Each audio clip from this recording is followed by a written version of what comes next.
नमस्कार, मैं रवीश कुमार। समझदारी दिखाई या ट्रंप ने सरेंडर कर दिया? 48 घंटे बाद ईरान के पावर प्लांट पर हमला करने की धमकी देने वाले ट्रंप पलट गए हैं। अब उन्होंने कहा है कि 5 दिनों तक पावर प्लांट पर कोई हमला नहीं होगा। ट्रंप का यह पोस्ट आज आया है। इस पोस्ट में 48 घंटे बाद सब कुछ तबाह कर देने वाली धमकी सिरे से गायब है। इस युद्ध में तीसरी बार ट्रंप ने इस्राइल से दूरी बनाई है। तेहरान की तेल रिफाइनरी पर हमला हुआ, तब खबर आई कि ट्रंप को यह बात पसंद नहीं आई। फिर इस्राइल ने ईरान के साउथ पार्स गैस फील्ड पर हमला किया, तब तो ट्रंप ने सार्वजनिक रूप से कहा उन्हें जानकारी नहीं थी और इस्राइल को ऐसे हमले नहीं करने चाहिए थे। यह तीसरी बार है जब वे इस्राइल से दूरी बना रहे हैं और ईरान से बातचीत की बात कर रहे हैं और पावर प्लांट पर हमला ना करने की 5 दिनों की गारंटी दे रहे हैं। 24 दिनों के युद्ध में यह सबसे बड़ा बदलाव है। ट्रंप ने ट्रुथ सोशल पर अपने पोस्ट में लिखा है, मुझे यह बताते हुए खुशी हो रही है कि अमेरिका और ईरान के बीच पिछले 2 दिनों में बहुत अच्छी और सकारात्मक बातचीत हुई है। यह बातचीत मध्य पूर्व में हमारे टकराव को पूरी तरह से रोक देने के लिए हुई है।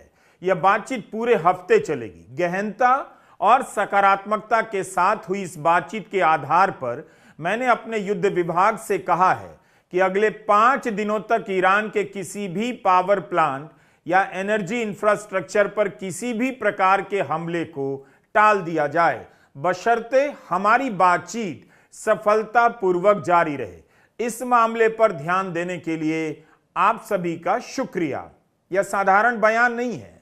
ट्रंप के पहले ट्वीट में स्पेलिंग मिस्टेक थी, उन्होंने इसे डिलीट किया और फिर से सुधार करते हुए अपनी उसी बात को पोस्ट किया। यानी ट्रंप ठीक ठाक सोच रहे हैं और उस पर कायम लगते हैं।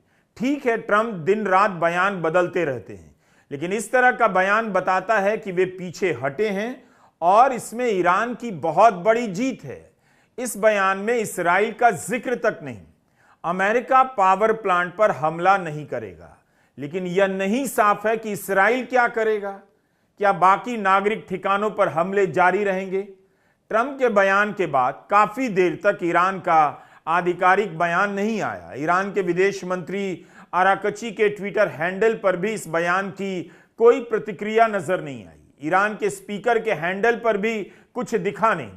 ईरान के सरकारी मीडिया ने जरूर लिखा कि ईरान के जवाबी हमले की धमकी से डरकर ट्रंप पीछे हट गए। जिस तरह से नेतन्याहू इस लड़ाई को अमेरिका बनाम ईरान की लड़ाई बना रहे हैं, ट्रंप भी इस लड़ाई को इसी चश्मे से देख रहे हैं और खुद फैसले कर रहे हैं। आज का यह पोस्ट ट्रंप की हार भी है और इस युद्ध के खत्म होने की उम्मीद भी, कि उनका एक मन कह रहा है युद्ध गलती से कर दिया, इससे किसी तरह निकल जाना चाहिए। 24 दिन काफी होते हैं। 2025 के युद्ध से दुगना समय बीत चुका है। इन 24 दिनों में एक बार भी नहीं लगा अमेरिका ने ईरान को दबोचा है या घेरा है। ट्रंप के बयान के आसपास ही ओमान के विदेश मंत्री ने ट्वीट किया कि यह ईरान का युद्ध नहीं, मतलब ईरान ने युद्ध शुरू नहीं किया। यह युद्ध अभी से ही व्यापक स्तर पर आर्थिक चुनौतियां पेश कर रहा है। ओमान के विदेश मंत्री लिखते हैं, मुझे डर है कि अगर युद्ध जारी रहा तो हालात और खराब होंगे। एक्सपर्ट कह रहे थे कि ट्रंप के पास 2 विकल्प हैं। एक विकल्प है वह ईरान पर भयंकर बमबारी करें और दूसरा यह कि पीछे हट जाएं। लगता है ट्रंप ने पीछे हटने का रास्ता चुना है, फिलहाल के लिए ही सही, या कम से कम पीछे हटने के संकेत अपनी तरफ से दे रहे हैं। ईरान के मामलों के जानकार प्रोफेसर वली नासर ने लिखा है, यह भी मुमकिन है कि ट्रंप ने ईरान में किसी से बात ही ना की हो, लेकिन समय लेना चाहते हो, इसलिए यह बयान जारी कर दिया। ईरान की अभी तक यही पोजीशन रही है कि सीज फायर अब नहीं करेंगे, बातचीत भी नहीं करेंगे। इसके पहले भी बातचीत की खबरें उड़ी, तब ईरान ने हर बार इनकार किया। ट्रंप के लिए युद्ध का मकसद बदलता जा रहा है। ट्रंप लगता है होर्मुज को खोले जाने के दबाव में आ गए। उन्हें पता है कि होर्मुज बंद कर ईरान ने सबकी ही दुकान बंद कर दी है। ट्रंप के इस बयान के बाद कच्चे तेल का भाव बिजली की गति से गिरा। एक वक्त $110 प्रति बैरल था, लेकिन ट्रंप के बयान के तुरंत ही $84 प्रति बैरल पर आ गया। इससे साफ पता चलता है कि ट्रंप अब अपने लिए नहीं, उन देशों के लिए भी परेशान हो रहे हैं जिनके यहां तेल और गैस का संकट गहरा होता जा रहा है और उनका समर्थन भी खो सकते हैं। उनमें से एक भारत भी है। अब सवाल है कि ईरान क्यों पीछे हटेगा? जब तक ईरान को कुछ ठोस नहीं मिलेगा, वह पीछे क्यों हटेगा? उसके सुप्रीम लीडर खामेनेई की हत्या की गई, लारिजानी की हत्या की गई। ईरान इन घटनाओं को नहीं भूल सकता। तब सवाल उठता है कि क्या ट्रंप ने ईरान को कुछ अलग, कुछ ज्यादा पेशकश की है और इस पूरी प्रक्रिया से नेतन्याहू को बाहर निकाल दिया है? आने वाले दिनों में ही यह सब साफ होगा। 21 मार्च से लेकर अब तक तीसरी बार ट्रंप ने अपना स्टैंड बदला।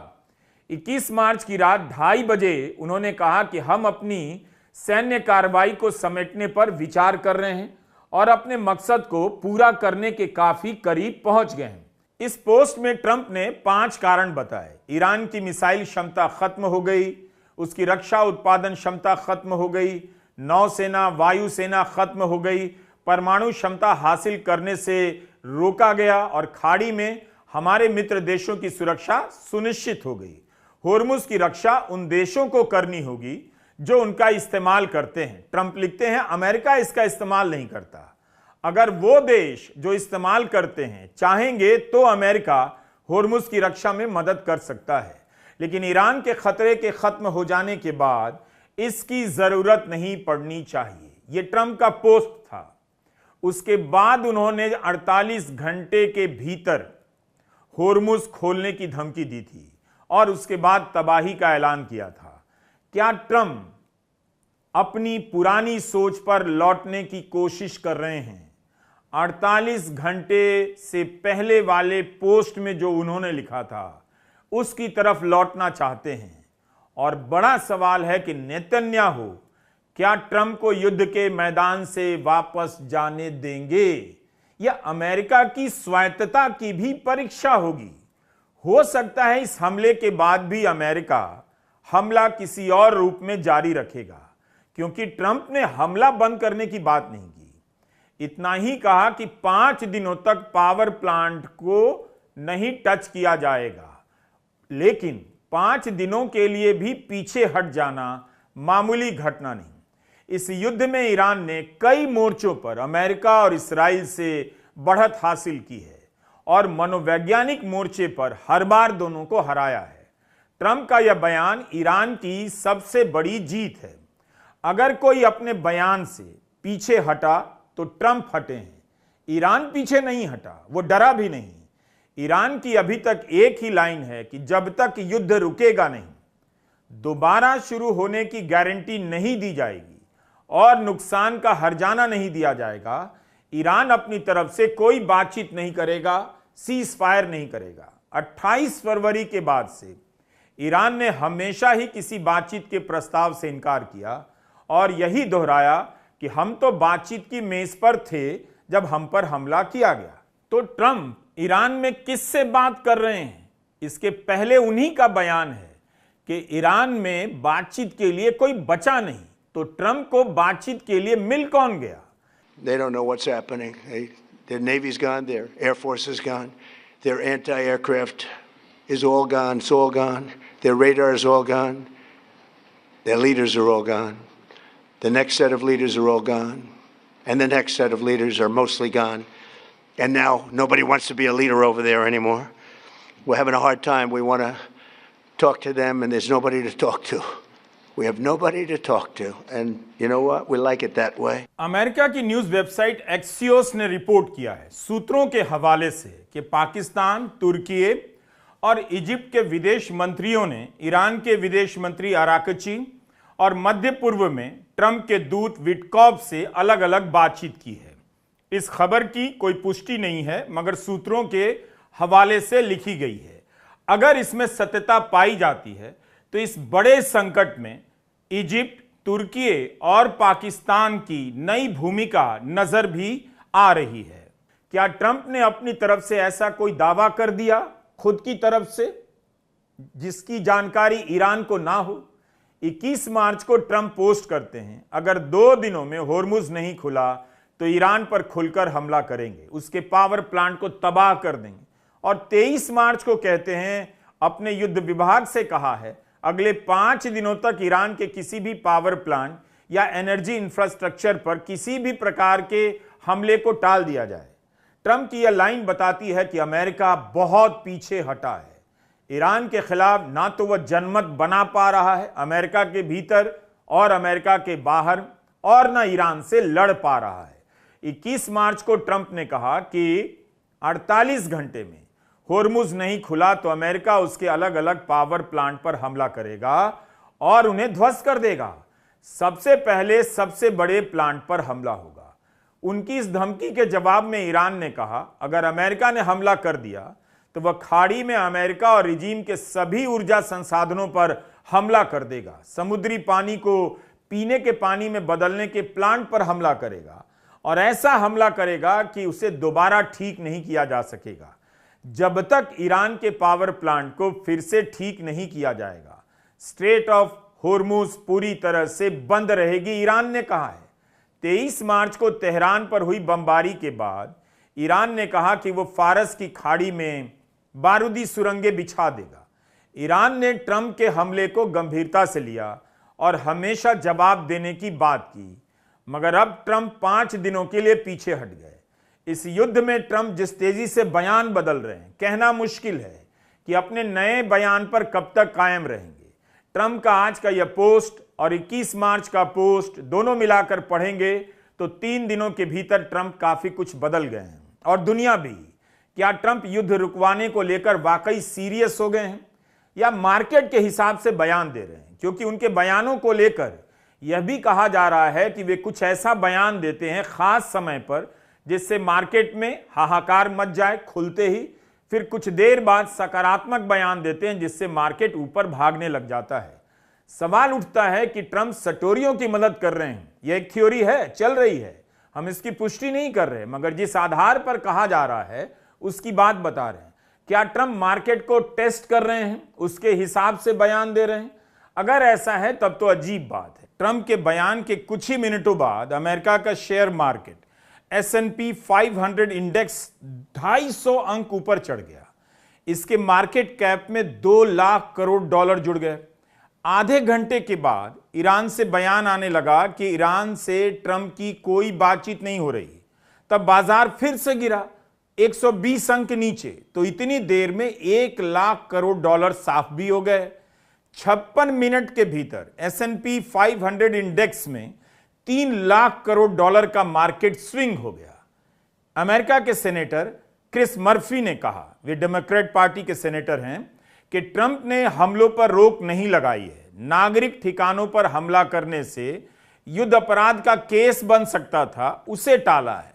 ट्रंप घबराहट में मार्केट को संदेश दे रहे हैं कि शुक्रवार को जब बाजार बंद हो जाएगा तब तक टकराव नहीं बढ़ेगा। ट्रंप ने 5 दिनों तक हमला ना करने की बात की है। 5वां दिन शुक्रवार है। तेहरान यूनिवर्सिटी में अंग्रेजी के प्रोफेसर मोहम्मद मरांदी ने ट्वीट किया है कि हर हफ्ते जब भी बाजार खुलते हैं ट्रंप इस तरह के बयान जारी करते हैं ताकि तेल के दाम कम हो जाएं। उनकी 5 दिनों की डेडलाइन भी बाजार के अनुसार दी गई है, लेकिन सच्चाई यह है कि ईरान से कोई बातचीत नहीं हो रही, ना ही ट्रंप होर्मुज को खोलने की क्षमता रखते हैं। ईरान ने ट्रंप को पीछे हटने पर मजबूर कर दिया।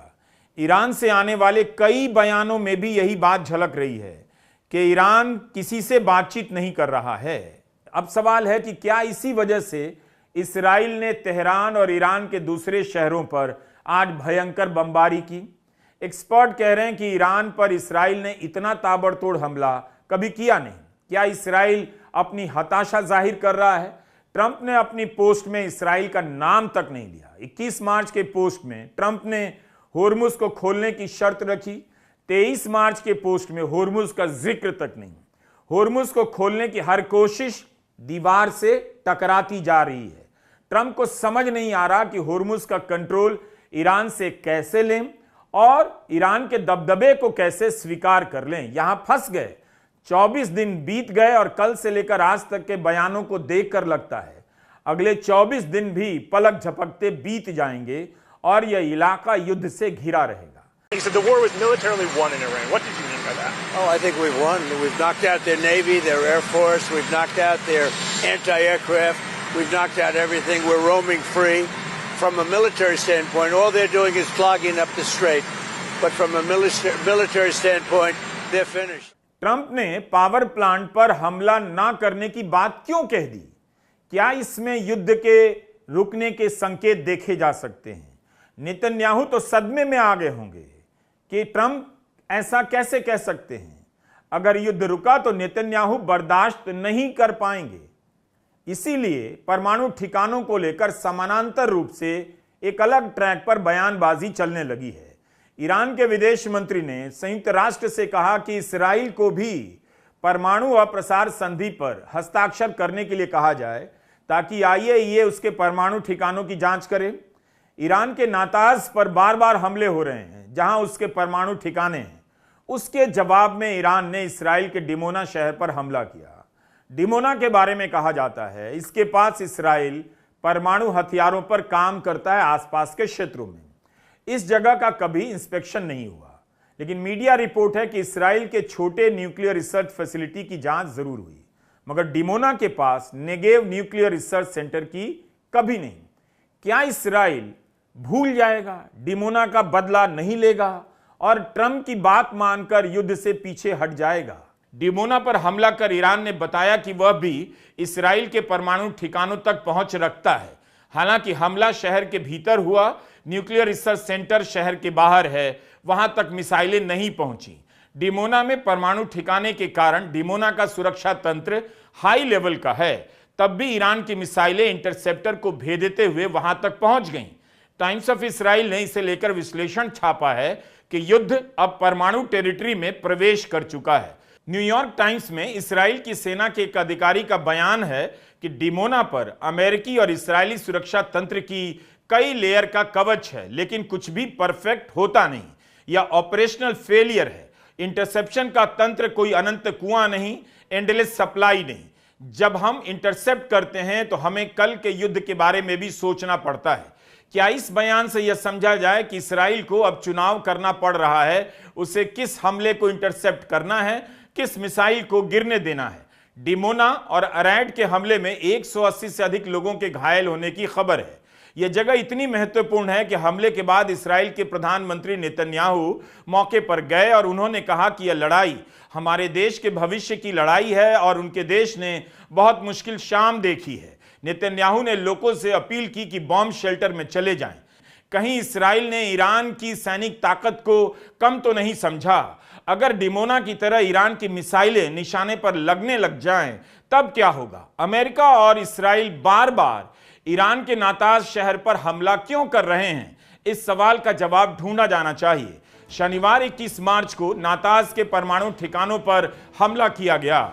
जून 2025 में अमेरिका ने यहां B-2 बॉम्बर से हमला किया और इसके परमाणु ठिकानों को नष्ट कर देने का दावा कहा था कि ईरान की परमाणु क्षमता अब खत्म हो गई है। अब फिर क्यों बंकर बस्टर बम से हमले किए जा रहे हैं? इसी से लगता है कि एक रणनीति के तहत नाताज को टारगेट किया जा रहा है ताकि एनर्जी सेक्टर से निकलकर युद्ध की बहस न्यूक्लियर खतरे का दामन पकड़ ले और जो देश अपनी जनता के डर से अमेरिका के साथ नहीं आना चाहते, उन्हें इस युद्ध में उतरने का बहाना मिल जाए। क्या बाकी देशों को युद्ध में उतारने के लिए परमाणु ठिकानों को टारगेट किया जा रहा है ताकि परमाणु हमले की आशंका दुनिया को डरा दे? रिजीम चेंज की बात छोड़, ये सारे सन की नेता दुनिया को परमाणु खतरे से बचाने के नाम पर ईरान के खिलाफ उतर सकते हैं। रूस ने इस हमले की निंदा की है और कहा है कि इस तरह के हमले अंतर्राष्ट्रीय कानून का उल्लंघन है। पश्चिम एशिया में तबाही आ सकती है। इन हमलों की जांच होनी चाहिए। इस बात का ध्यान रखना चाहिए कि ईरान के खिलाफ अमेरिका जनमत बनाने में फेल हो गया। हो सकता है ईरान के खिलाफ जनमत बनाने के लिए परमाणु ठिकानों को टारगेट किया जा रहा है। ईरान को मजबूर किया जा रहा है कि वह थक हार कर कह दे कि उसने परमाणु बम बना लिया है या बनाने जा रहा है। याद रखना चाहिए, ईरान के दिवंगत supreme leader Ayatollah Ali Khamenei ने फतवा दिया था कि ईरान परमाणु बम नहीं बनाएगा। ईरान के नए सुप्रीम लीडर ने भी नहीं कहा है ईरान परमाणु बम बनाएगा। Iran was not building a nuclear weapon. Do you stand by that statement? परमाणु बम बनाने की क्षमता को लेकर अमेरिका के खुफिया विभाग की निदेशक तुलसी गबार्ड ने अमेरिका के सेनेट के सामने कहा है उसकी यह क्षमता खत्म हो चुकी है और इस बात के कोई प्रमाण नहीं कि ईरान परमाणु क्षमता हासिल करना चाहता है। नेशनल काउंटर टेररिज्म के पूर्व अध्यक्ष जो केंट ने अपने इस्तीफे में भी यही बात कही कि मौजूदा समय में अमेरिका को ईरान से कोई खतरा नहीं। इस तरह की बात अमेरिका में कई लोग कर रहे हैं कि ईरान के पास परमाणु बम बनाने की कोई क्षमता नहीं बची है, ना सबूत है। 5 दिनों तक पावर प्लांट पर हमला ना करने की वजह यह भी हो सकती है कि ट्रंप समय लेना चाहते हैं, उन नुकसानों के बारे में ठीक से समझ लेना चाहते हैं जो ईरान के हमले के बाद हो सकता है।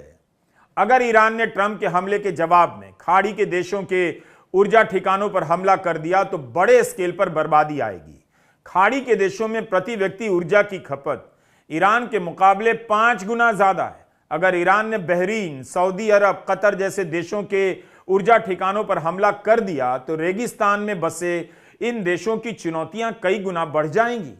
गर्मी आ चुकी है, कभी भी भयंकर रूप ले सकती है। रियाद में तापमान 30 डिग्री छू रहा है। अप्रैल मई तक दोहा, अबू धाबी जैसे शहरों में उत्तर भारत जैसी गर्मी पड़ने लग जाती है। खाड़ी के देशों में भारत के मुकाबले सिर्फ 7% बारिश होती है। पानी के कुदरती स्रोत बेहद कम हैं। बहरीन और कतर जैसे देशों का 100% पानी डिसैलिनेशन प्लांट से आता है। यूएई का 80% और सऊदी का 50% पानी समुद्री पानी को साफ कर तैयार होता है। अगर ईरान ने इन ठिकानों पर हमला किया तब आम लोगों का क्या होगा? अमेरिका अपनी तरफ से क्यों नहीं युद्ध रोक रहा है? क्या उसे खाड़ी के देशों की भी परवाह नहीं?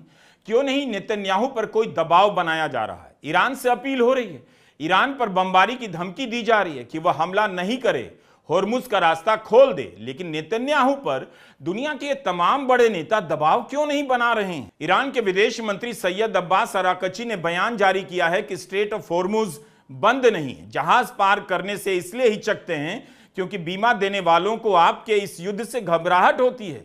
यह युद्ध तो आपने शुरू किया है, ईरान ने नहीं, लेकिन बीमा देने वाला और कोई ईरानी आपकी धमकियों के बहकावे में नहीं आएगा। आप सम्मान देने की कोशिश कीजिए। समुद्र में आवाजाही की आजादी बिना व्यापार की आजादी के कायम नहीं हो सकती। या तो दोनों बातों का सम्मान कीजिए या फिर दोनों की उम्मीद करना बंद कर दीजिए। अराकची साफ साफ कहते हैं ईरान पर प्रतिबंध है, कई देश उसके साथ व्यापार नहीं कर सकते, फिर स्ट्रेट ऑफ होर्मुज से नेविगेट करने की आजादी की उम्मीद कैसे की जा रही है? क्या इसका अमेरिका के पास कोई जवाब है? अभी तक ईरान ने ट्रंप की धमकी के दबाव में होर्मुज पर कोई ढिलाई नहीं की। ईरान ने इंटरनेशनल मैरीटाइम ऑर्गेनाइजेशन से जरूर कहा है कि वह फारस की खाड़ी में जहाजों की सुरक्षा को लेकर उसके साथ काम करने के लिए तैयार है। ईरान के दुश्मनों के अलावा स्ट्रेट का रास्ता बाकियों के लिए खुला है। यह कहने की बात भी हो सकती है होर्मुज के नीचे बारूदी सुरंगें बिछा दी गई हैं। ऐसे में कौन अपना जहाज ले जाने की जोखिम उठाएगा?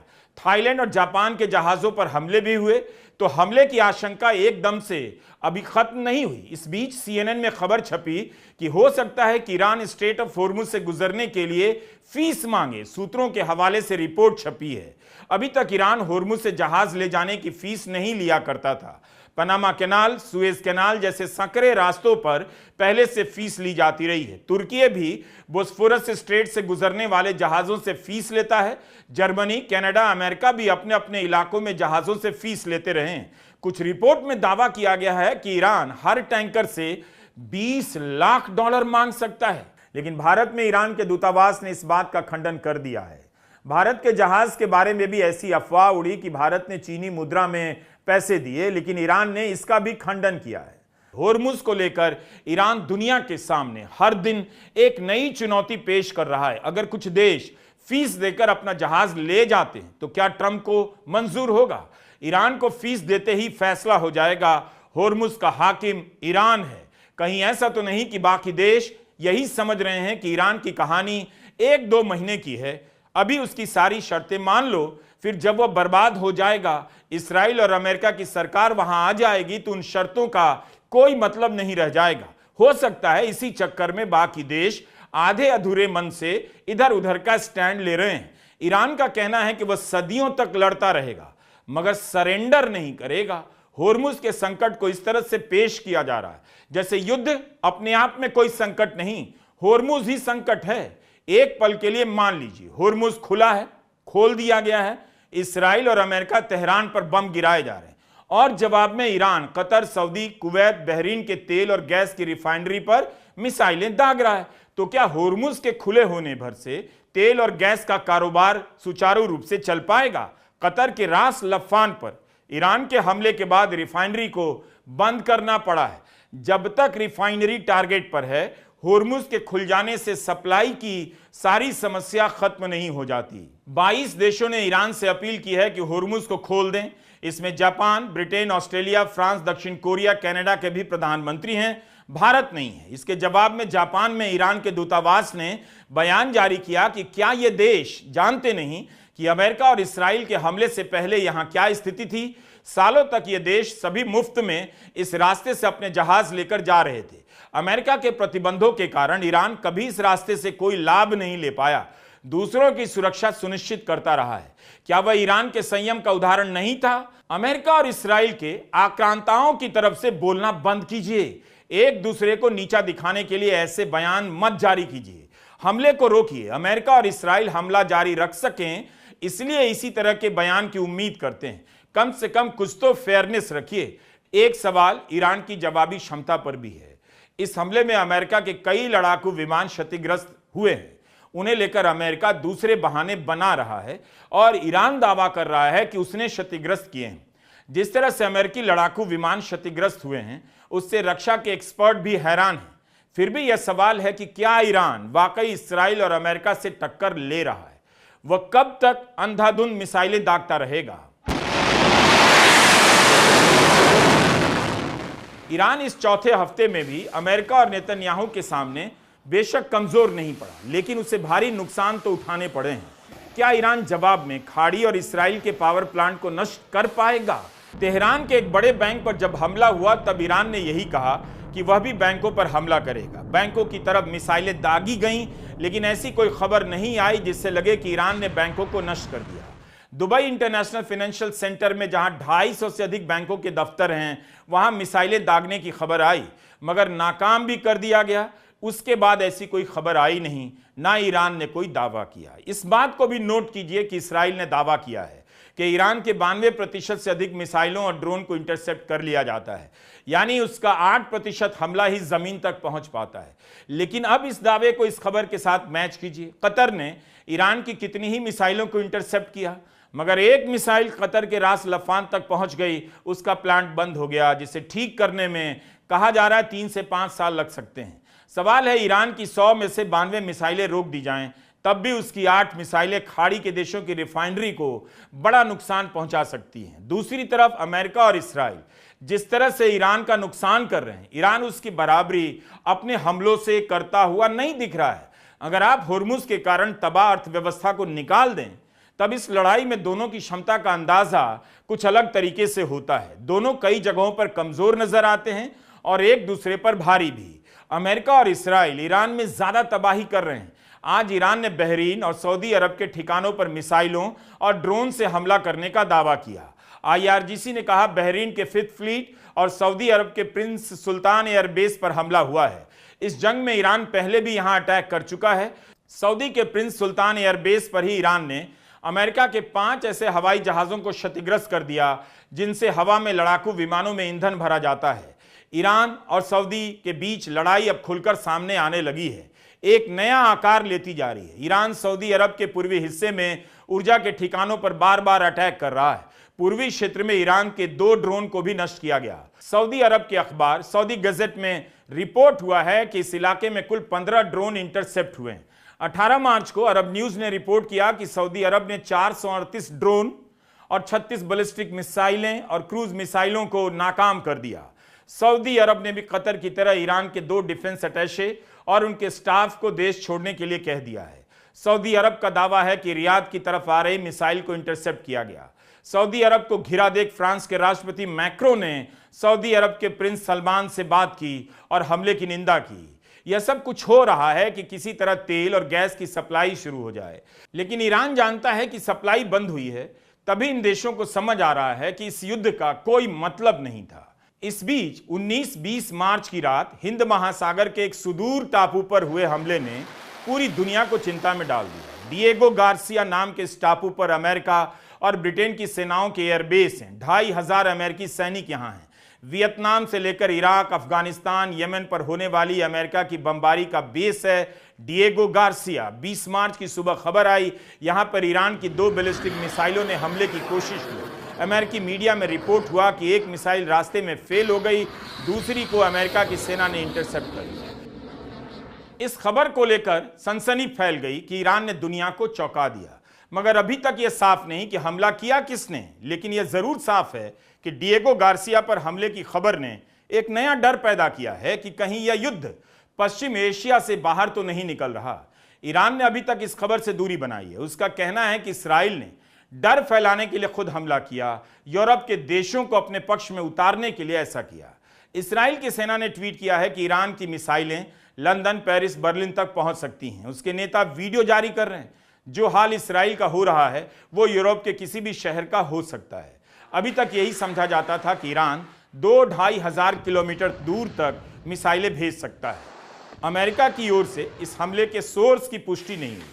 नेटो की तरफ से भी बयान आया कि इस्राइल के बयान की पुष्टि नहीं हो सकती कि हमला ईरान ने किया। तो युद्ध का चौथा हफ्ता शुरू हो चुका है। प्रधानमंत्री नरेंद्र मोदी इसके असर की तुलना कोविड के समय से करने लगे हैं। मतलब साफ है, भयंकर तबाही हमारे दरवाजे पर है। किसकी नौकरी जाएगी, किसकी सैलरी जाएगी, पता नहीं। भारत का कौन सा हित सदा इस युद्ध में स्टैंड ना लेकर, किसी देश का नाम ना लेकर। जहां तक डिप्लोमेसी की बात है, भारत की भूमिका स्पष्ट है। शुरुआत से ही हमने इस संघर्ष को लेकर अपनी गहरी चिंता व्यक्त की है। मैंने स्वयं भी पश्चिम एशिया की सभी संबंधित नेताओं से बातचीत की है। मैंने सभी से तनाव को कम करने और इस संघर्ष को खत्म करने का आग्रह किया है। भारत ने नागरिकों, एनर्जी और ट्रांसपोर्ट से जुड़े इंफ्रास्ट्रक्चर पर हमलों का विरोध किया है। कमर्शियल जहाजों पर हमला और हॉर्मुज स्ट्रेट जैसे अंतर्राष्ट्रीय जलमार्ग में रुकावट अस्वीकार्य है। भारत डिप्लोमेसी के जरिए युद्ध के इस माहौल में भी भारतीय जहाजों के सुरक्षित आवागमन के लिए निरंतर प्रयास कर रहा है। प्रधानमंत्री मोदी ने संसद में अपना बयान खत्म किया और थोड़ी देर बाद ट्रंप का बयान आ गया कि ईरान के साथ बातचीत हो रही है। बातचीत सकारात्मक है। ट्रंप ने इस युद्ध में ईरान को बहुत बड़ी मनोवैज्ञानिक बढ़त दे दी। अमेरिका के भीतर भी उनकी आलोचना हो रही है कि बिना कारण युद्ध किया। पत्रकार से लेकर उनकी सरकार के अफसर भी युद्ध के खिलाफ बोल रहे हैं। उनका यह बयान राहत की खबर है। युद्ध अभी रुका नहीं, लेकिन एनर्जी प्लांट और पावर प्लांट पर हमले की होड़ को 5 दिनों के लिए विराम मिला है। यह इसलिए भी हो सका क्योंकि ईरान ने लड़ने की क्षमता दिखाई। वह अकेला मैदान में टिका रहा। नेतन्याहू को ट्रंप का यह बयान पसंद आएगा नहीं। इस बीच एक और खबर आई है। यूक्रेन ने रूस के एक बंदरगाह पर हमला कर दिया है, जहां से रूस तेल का निर्यात करता है। यह उसके तेल के निर्यात का सबसे बड़ा केंद्र है। बाल्टिक सागर के प्रिमोर्स्क बंदरगाह पर यूक्रेन ने हमला किया है। 2 दिन पहले यूक्रेन ने रूस की सारातोव रिफाइनरी पर हमला किया। इसका मतलब है अभी कुछ भी तय नहीं। कोई है जो इस युद्ध को जारी रखना चाहता है। यहां खत्म हो जाए तो वहां करना चाहता है। ट्रंप के आज के बयान के बाद भी इम्तिहान अभी मुश्किल है। याद रखना चाहिए, ईरान की शर्तें अभी तक यही हैं कि दोबारा युद्ध ना होने की गारंटी देनी पड़ेगी, नुकसान का हर्जाना देना पड़ेगा। क्या ट्रंप ईरान की इन शर्तों को मान जाएंगे? नेतन्याहू क्या करेंगे? क्या नेतन्याहू ऐसा होने देंगे? नमस्कार, मैं रवीश कुमार।